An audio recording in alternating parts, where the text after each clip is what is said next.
સાળંગપુર ગામ બાર થોડાક હાલ્યા એટલે ખાંભ્યું જોયું એટલે ગોપાળાનંદ સ્વામી પૂછે છે કે વાઘા ખાચર આ કોની ખાંભ્યું છે? કે અમારા વડવાની ખાંભી છે. કે તમારા બાપનું નામ શું? કે મારા બાપનું નામ જીવો ખાચર. કે એના બાપનું નામ? એના બાપનું નામ ઉગો ખાચર. તો આમાંથી ઉગા ખાચર નો પાળિયો મળે? આમાંથી હા બાપુ મળે. આ ઉગા ખાચર નો જે પાળિયો છે, તમારા દાદાનો જે પાળિયો છે, એની એક બાજુ તમારા ઢાલ તરવાર સાથેનું ઘોડે સવારી વાળું તમારા દાદાનું ઉગા ખાચરનું જે ચિત્રણ કરેલું છે, એની બીજી બાજુ છે એમાં મારે હનુમાનજીનું નિર્માણ કરવું છે. જો તમને વાંધો ન હોય, અમારા વડવાના ખાંભીની બીજી સાઈડ છે, બીજી બાજુ છે, એ હનુમાનજી મહારાજના મૂર્તિનું નિર્માણ થતું હોય તો આનાથી રૂડો બીજો અવસર શું હોય છે? ગાડામાં ખાંભીને પધરાવી વાઘા ખાચરના દરબારમાં લાવ્યા છે અને એ ખાંભીની બીજી બાજુ ગોપાળાનંદ સ્વામી કોલસાથી હનુમાનજી મહારાજનું ભયંકર ચિત્ર આલેખિત થયો.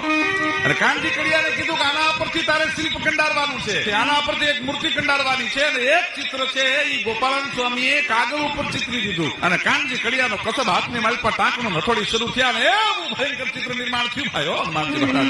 સાળંગપુર ગામ